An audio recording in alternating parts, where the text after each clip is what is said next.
Welcome to The Explainer. Today, we're taking a truly fascinating look at Zen meditation, but we're stripping away all the mystique. If you've ever wanted the mental clarity of a monk without entirely giving up your secular, chaotic life, you are absolutely in the right place. We're diving into a deeply honest, first-hand account from a recent beginner's Zen retreat at Dharma Drum Mountain over in Taiwan. It's practical, it's grounded, and honestly, it's perfectly tailored for the relatable skeptic. Let's get into it. Okay, let's start with this foundational quote from our source material today. Where the body is, the mind is. Now, it sounds super simple, right? Almost like a throwaway line. But as the source points out, it is the absolute core of true Zen. It's not just about sitting cross-legged on a fancy cushion. It's about being entirely, 100% present in whatever you are doing at this very moment. Basically, if you're eating, you're just eating. If you're walking, you're just walking. Here is our roadmap for today. Number 1, finding the right retreat. 2, the 7-point posture. 3, mastering the breath. 4, Zen in motion. And 5, the realities of Zen. All right, Section 1, finding the right retreat and choosing the right fit. So, looking at the options based on our source's first-hand exploration, that top row highlights the 10-day Vipassana retreat as an extreme, completely silent deep dive. Obviously, it's highly effective, but that's a massive hurdle for a beginner who might not just have 2 weeks of vacation time lying around. Then you've got places like Chung Tai Chan Monastery, which our source actually found to be a bit overly dogmatic, focusing about 70% on religious hierarchy and only 30% on actual meditation technique. But the Dharma Drum Mountain approach, that hit the absolute Goldilocks zone. It's gradual, it's highly accessible, and it flips that ratio entirely. 70% practical, step-by-step technique. It's really built for people who want the tools of mindfulness first and foremost. Moving right along to Section 2, the 7-point posture, focusing on physical mechanics. Look, before you can even attempt to quiet your racing mind, your body has to be anchored. And here are the 7 essentials for that.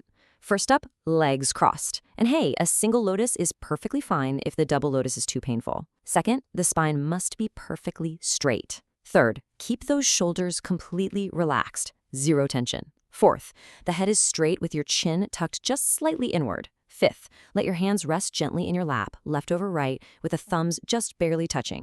Sixth, your tongue touches the roof of your mouth. And finally, 7th, keep those eyes slightly open, angled downwards, mostly to prevent yourself from falling asleep. I absolutely love these metaphors from the source because they brilliantly illustrate exactly how your back and neck should feel when you sit down. You aren't just sitting up straight. Think of a bamboo meat skewer running straight up through your spine, perfectly rigid and upright. Or, alternatively, imagine your vertebrae as a stock of coins, suspended from the very top of your head by a single invisible string. It's all about being perfectly upright yet entirely weightless and relaxed at the same time. Now going back to that crucial 6th point for a second, keeping your tongue touching the roof of your mouth. This isn't some arbitrary, mystical rule. Our source highlights the hard science here, which is fascinating. Resting your tongue entirely against that upper pellet naturally stimulates the parasympathetic nervous system. You know, your body's rest and digest mode. This specific mouth posture literally forces your nervous system to slow down. It stabilizes your emotions, and it actually opens up your upper airway to facilitate deep, calming nasal breathing. Pretty cool, right? On to Section 3, mastering the breath, the mental mechanics of Zen. To really understand how to handle a wandering mind during meditation, the retreat instructor posed this striking question. Do train ticket inspectors care where the passengers are going? Just let that marinate for a second as a metaphor for your own thoughts. So here's how you actually apply that ticket inspector metaphor. When you're meditating, specifically practicing counting your breaths from 1 to 10, distracting thoughts are inevitably going to enter your mind. Those thoughts, they are the passengers. Your job is simply to be the inspector. You acknowledge the thought, you clip the ticket, but you do not get on the train with them. You don't follow that thought to its emotional destination, you just let it pass through the gate and you immediately return to counting your breath. 1, 2. It's just an incredibly practical way to detach from your own overactive brain. Section 4, Zen in motion, discovering mindfulness everywhere. Our source discovered that mindfulness applies to literally every single physical movement throughout your day.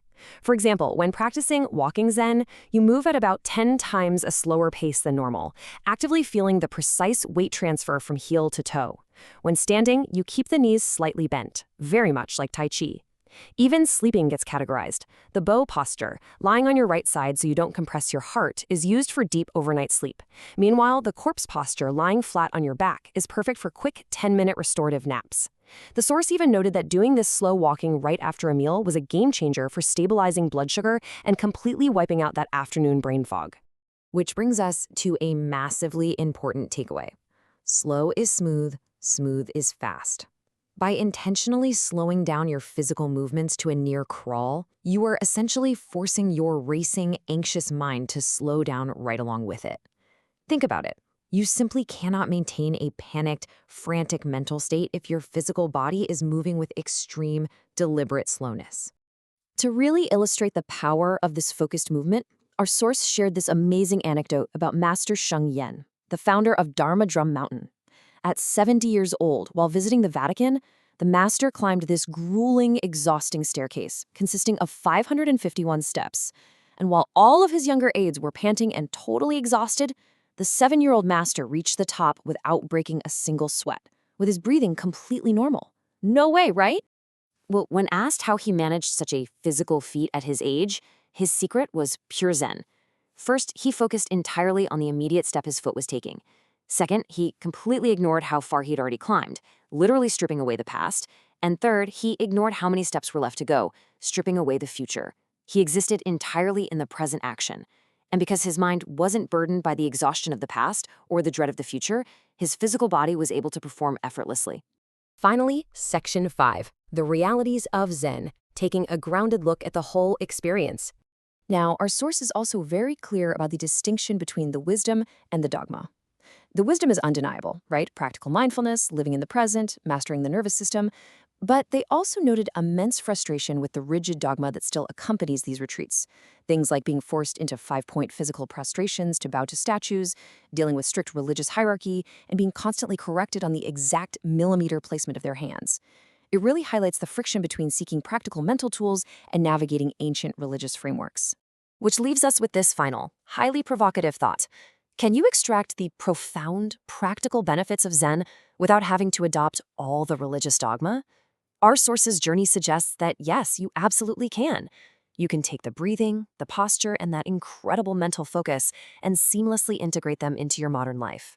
Take the tools that actually work for you, apply them to your own daily chaos, and feel completely free to leave the rest behind. Thanks for joining us on this explainer, and we will see you on the next one.